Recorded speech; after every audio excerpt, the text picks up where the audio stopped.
السلام عليكم ورحمة الله تعالى وبركاته. فيديو جديد والعودة بعد غياب، مش بعد غياب قوي يعني، بس ان شاء الله باذن الله الفترة الجاية هيبقى في فيديوهات باستمرار، سواء كان فيديوهات او بث مباشر او اي حاجة ان شاء الله، حتى لو بوستات. المهم ان هيبقى في حاجات باستمرار باذن الله. النهارده باذن الله هنتكلم عن موضوع لذيذ، موضوع مهم جدا.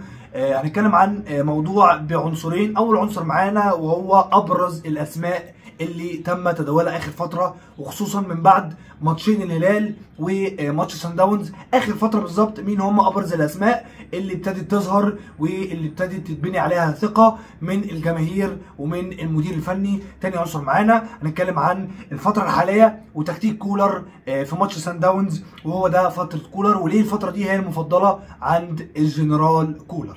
لو انت بتتفرج علينا عن طريق اليوتيوب ما تنساش لايك للفيديو وتكتب لنا كومنت حلو كده، ولو انت بتتفرج علينا من طريق الفيسبوك ما تنساش اللايك واشترك الفيديو، ولو انت بتتفرج علينا من طريق الانستجرام او تيك توك ما تنساش الفولو، وان شاء الله هنوديك الفولو. يلا بينا نبدا الموضوع اللذيذ بتاعنا، وهي تكتيك مارسيل كولر وابرز اللاعيبه اللي تالقت الفتره اللي فاتت.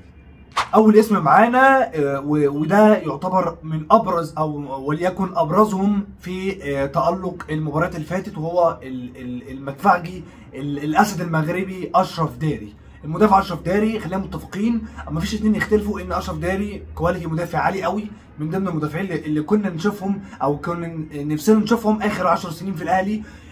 ما حدش جه بالكواليتي ده غير عبد المنعم، ودايما كنا بنقول اي حد غير عبد المنعم جثه هامده مالوش اي لازمه في الدفاع. اشرف داري يجي ويحط لنا امل تاني في الدفاع. وماتشين الهلال مع ماتش سان داونز بصراحه هو اللي كان شايل الدفاع على كتافه. وماتش بيراميدز برضه، وماتش بيراميدز يعني هو احسن حاجه فيه ان هو فدائي رجولي، عنده اساسيات المدافع. هتقول لي رجولي وما عندوش مدافع؟ ما ياسر ابراهيم راجل يعني ايه راجل؟ يعني ايه راجل بقى؟ راجل في الدفاع يعني ايه؟ انا عايز واحد عنده يمتلك اساسيات الدفاع، يعرف يشتت صح، يعرف الواحد على واحد، يعرف ياخد الكره بكل سهوله، الكرات العاليه بتاعته، فاهم؟ السبرنتات، مش كل حاجه سرعه، يقدر يخلص لك سبرنت بتاكلينج واحد، فاهم؟ فدائي يحط دماغه في اي تسديده. فاشرف داري بكل امانه هو من ابرز الاسماء اللي منعت علينا اجوان كتير قوي كانت هتيجي في ماتشين الهلال وماتش بيراميدز وماتش سان داونز. من ابرز الاسماء اللي كانت شايله الدفاع على كتافها، من ابرز الناس اللي احنا كنا نتمنى نشوفهم في الاهلي اخر 10 سنين، وهو ده اللي ممكن يتبني عليه فرقه. اشرف داري ده تجيبه وتحط جنبه 10 15 لعيب، فاهم؟ عشان كده دايما بنقول عبد المنعم ان شاء الله لو هيرجع خلاص بقى، شوف بقى ربيع بقى عايز يجدد ب 50 70 مليون، يروح بقى الخليج، يروح يجدد في اي حته ثانيه. تلاعب ده جنب عبد المنعم، وتجيب طبعا مدافع ثالث لان احنا ما عندناش مدافعين ثالث، يبقى معانا 3 مدافعين سوبر بامر الله. اول اسم معانا هو اشرف داري.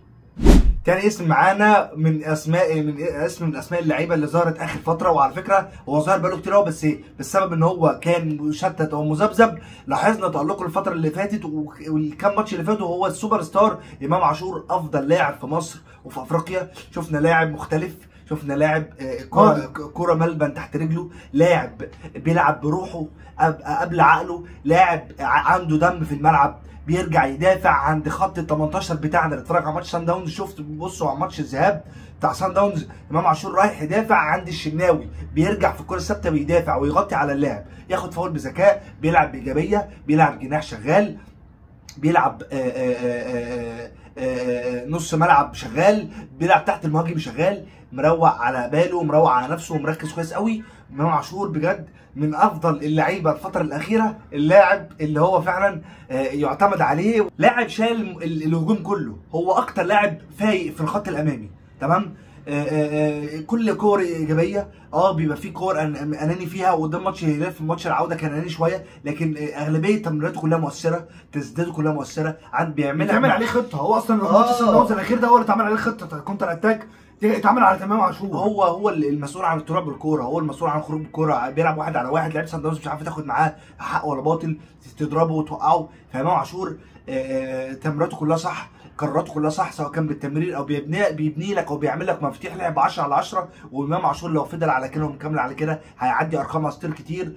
وقولا واحدا امام عاشور هو افضل لاعب في افريقيا ان شاء الله الموسم ده باذن الله، يصعد للنهائي وناخد البطوله، وامام عاشور يتوج بافضل لاعب في القاره، وهو افضل لاعب في مصر بتمريراته وبمساهمته، وعشان هو مركز جوه الملعب قبل بره الملعب.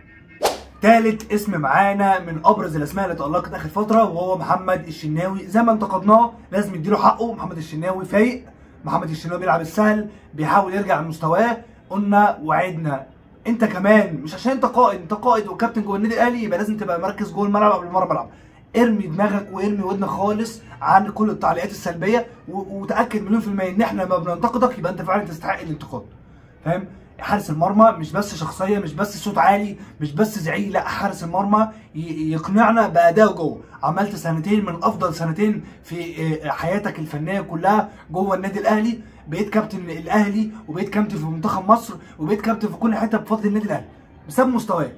فانت اخر فتره، اخر 4 5 ماتشات بصراحه الشناوي فايق.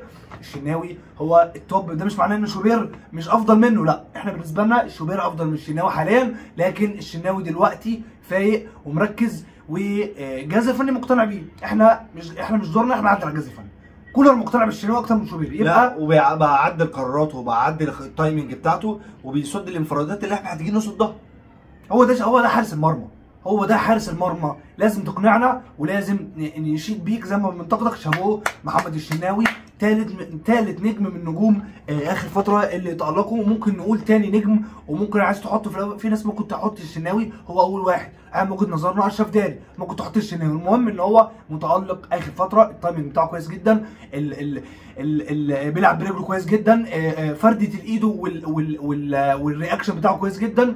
او الشناوي بصراحه من ضمن اللعيبه كتير جدا مركزه اخر فتره. ولو هناخد افريقيا او هناخد اي بطوله هتبقى بفضل الكباتن بتاعتها، هتبقى بفضل اللعيبه الخبره زي الشناوي وزي اشرف داري وزي ناس كتير. رابع اسم معانا اللي تألق الفتره الاخيره، وخلي بالك عايز اقول لك ان ده تألق من ساعه ما جه النادي الاهلي، وهو جراديشار. مش تلخصت فيه كل الكلام، تسلم العين او يسلم الراجل اللي في السكاوتنج اللي شافك وجابك.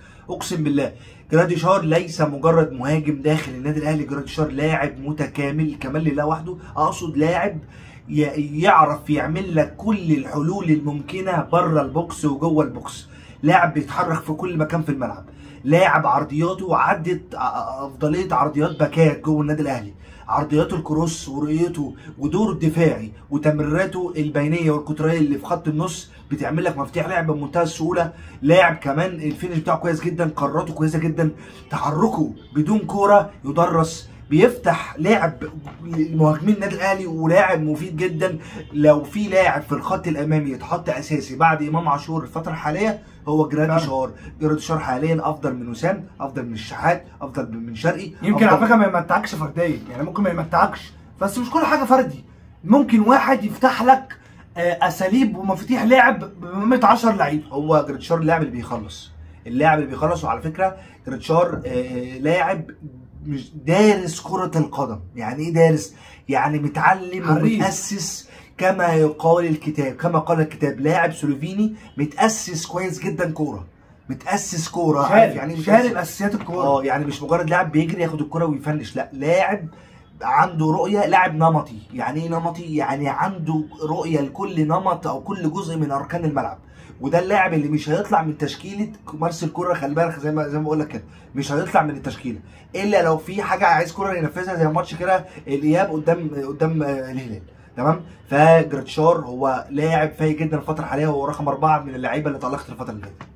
خامس لاعب معانا واخر لاعب من اللعيبه، وممكن تقول 100 لاعب ولاعب، بس ده يعتبر من ابرز اللعيبه اللي تألقت اخر فتره. شابو اكرم توفيق، بغض النظر عن اي مشكله حصلت مع اي جماهير، بغض النظر عن اي حاجه، لكن لعيب. هو ده الاحتراف يا جماعه، وهو ده النادي الاهلي، هو ده النادي الاهلي. لاعب وقع مع شمال القطري في نص الموسم، وقال لك لا، اكرم توفيق ما كمل معانا لغايه اخر الموسم. والله اعلم هيكمل بعد اخر الموسم او بعد نهايه الموسم ولا لا، لكن عامه لعيب حاضر ذهنيا، لعيب المدرب يقول له انزل بينزل وما بيبخلش بذره جهد. هو ده اللعيب اللي نقول له برافو. سيبك من اي حاجه، انا مش دعوه باي حد.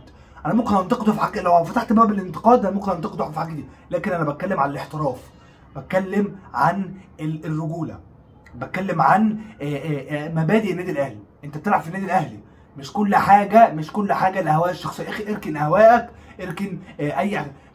اتعرض عليه مقابل مادي اكبر مليون مره من اللي بياخده في الاهلي، لكن قال لك لا انا مكمل في الاهلي، والله اعلم هيمشي بعد ما يخلص. ممكن لاعب غيره يقول لك انا رامي الطوبه يا عم، انا همشي كده مش همشي، او همشي انا كده مريح دماغي، ولا انا هلعب بدماغي وهلعب بمزاجي. وشفنا لعيبه كتير جدا بدون ذكر اسماء، فاهمني؟ لا ده بينزل وبياكل النجيله وقدم ماتش عالمي قدام الهلال. فاللعيبه اللي زي دي بنشكرها. لعيبه زي اكرم توفيق بتقدم كل ما عندها، هي دي الرجوله وهو دي مبادئ الاهلي، وعمرك ما هتلاقي الحاجات دي في اي نادي غير النادي الاهلي. اخر جزء معانا في الفيديو وهي تكتيك مارسيل كولر لما يبقى فايق ورايق. ايه الفرق ما بين تكتيك كولر لما يبقى فعلا دماغه في الملعب، والفرق ما بين تكتيك كولر لما يبقى متعجرف ومتكبر ودماغه هي اللي سايقاه؟ تعال اوضح لك عزيزي المشاهد. اقول لك الاول من الجانب الدفاعي، مارسيل كولر لما يبقى مركز جدا وحاطط التكتيك في دماغه ودارس الفريق قدامه كويس. نتكلم على الجانب الدفاعي الاول. الفريق كله بيبقى منظم دفاعيا بطريقه منتهى البراعه والامتياز. الفريق كله بيبقى كتله واحده، ما بنشوفش المساحات اللي بنشوفها. الفريق ما بيتضربش، ما فيش المنافس ما بيعرفش يتخطانا. الفريق كله بيتحرك كتله واحده، بيبقى فيه تنظيم في الضغط العالي. امتى هنضغط عالي، ولما نضغط عالي مش هنسيب مساحات ورانا، وامتى هنضغط ضغط متوسط عشان نخدم المنافس، وامتى هنضغط ضغط منخفض علشان خاطر نمتص غضب المنافس. هو ده اللي بيعمله مارسيل كولر لما يبقى فايق ورايق. الدفاع كله كتله واحده، اللعيبه كلها مركزه. اي لاعب من المنافس لما يجي يتحرك بدون كوره بتلاقي لعيبه الاهلي كلها معاه كده، كأن نحس ان هم متمرنين صح فعلا زي ما الكتاب قال. يبقى مارسيل كولر في الدفاع لما يبقى مركز بيبقى فعلا مدي درس للمنافس، درس فعلا قاسي، ان انت مديهم ازاي وبيعلمهم ازاي معنى الضغط بامتياز، معنى الفريق ازاي يضغط كله كتله واحده. الدفاع الرباعي الدفاع بيبان مع نص وسط الملعب مع المهاجمين. كل واحد شايف التاني، كل واحد حافظ التاني، وفي شغل في الملعب، بينقلوا الكوره بشكل صح، الوقفه بتاعتهم صح. كولر ساعات بيوصل لمرحله اللي هو انت بيحفظ اللعيبه تقف ازاي. باينه جدا في ماتشين الهلال وماتش سان داونز، وسيبك ماتش الذهاب بتاع الهلال ده، خلينا في الاياب وماتش سان داونز. اللعيبه واقفه صح، وحافظه صح، واختيارات كولر اللعيبه كويسه. مفيش فزلكه. على الجانب الهجومي تمام، على الجانب الهجومي بنشوف اللعيبه بتخرج بالكره بالشكل صح. اللعيبه بتنقل بتمرين مره بتمرينتين ثلاثه بتبقى الكره في ال 18. بنشوف قرارات صح للعيبه، بنشوف ازاي اللعيبه كلها بتبقى شايفه بعض، قاريه بعض. شفنا امبارح مصطفى العش قدام سان داونز عارف وحافظ اول لما الكره تبقى مع امام عاشور هو اللي هيزيد تمام، ومع طاهر، مع تحرك جراديشار، مع عرضيات محمدان. يبقى هجوميا حتى كولر بيبقى مؤسس اللعيبه صح، مؤسس اللعيبه ومحرك اللعيبه صح، مخلي المهاجم بيطلع يستلم وهو حافظين. اول ما ياخدوا حد من ورا ياخد الكوره يرفع الكوره مثلا لجراديشار يطلع يستلم، امام مثلا يتحرك له من ناحيه اليمين، الناحيه الثانيه حد يتحرك من ناحيه الشمال، هم حافظين خلاص هيعملوا ايه. والنقطه بقى الاخيره اللي هيختم بيها الفيديو، وليه الفتره دي هي المفضله عند كولر؟ ليه؟ اشمعنى الفتره دي المفضله؟ وليه الفتره دي هي لعبته؟ عشان كولر بيحب يتحط تحت ضغط من المدربين ده، بيحب يخش في الجد الماتشات دي عشان خاطر من نص النهائي للنهائي دي بتاعته، البطولات بتاعته بتاعت كولر بيعرف يقيمها صح، بيعرف ياخدها صح، بيعرف يخطفها، فاهم؟ فهي دي الفتره المفضله بتاعت كولر. احنا خلصنا نص النهائي الذهاب، ان شاء الله في الاياب ان شاء الله نخلص الماتش ان شاء الله ونصعد نهائي، وباذن الله ماتشين النهائي او ماتشين ولا ماتش ايا كان ان شاء الله تبقى بتاعتنا وفي جيبنا.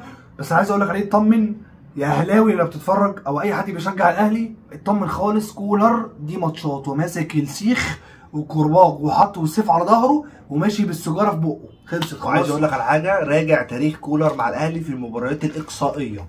المباريات الاقصائيه اللي هي النهائيات هتلاقي 90 95% منها كولر فايز بيها تمام. والجميل والاجمل اللي هو مش بيخش في مرماه. يعني مثلا كل النهائيات او المباريات الاقصائيه ما دخلش في مرمى الاهلي غير هدفين ثلاثه تمام خلال 3 مواسم، فده اعجاز. فكولر المباريات دي بتاعته فعلا تمام. ومش هنسبق الاحداث ومش هنتكلم على كاس العالم للانديه دلوقتي، بس بنتكلم على مباريات افريقيا. كولر لما بيتحط في الجد مباريات الاقصائيه كولر بيركز. هو ده من المدربين اللي يمتاز بيها مارسيل كولر. فانت ما تشيلش هم اي حاجه اللي بتتفرج، ما تشيلش هم اي حاجه، وما تشيلش هم الفتره الجايه ان شاء الله. دي بتاعت كولر وبتاعت ربنا سبحانه وتعالى طبعا اولا، ثم كولر ثم اللعيبه. وكده يبقى احنا ختمنا الفيديو بتاعنا، واتكلمنا النهارده عن عنصرين مهمين جدا، او العنصر ابرز اللي عبر تألقت الفتره اللي فاتت، وابرزهم هو اشرف داري نجم الفتره الاخيره ونجم الاهلي حاليا، وامام عاشور. وازاي كولر دي الفتره المفضله بتاعته ودي متعته، وهي دي المباريات الاقصائيه اللي يقدر يجتاز فيها. شكرا كل الناس اللي اتفرجت علينا، واستنى مننا ان شاء الله فيديوهات كتير الفتره الجايه. النادي الاهلي فوق الجميع ورقم واحد في مصر. ما تنساش اللايك والشير. ها، السلام عليكم.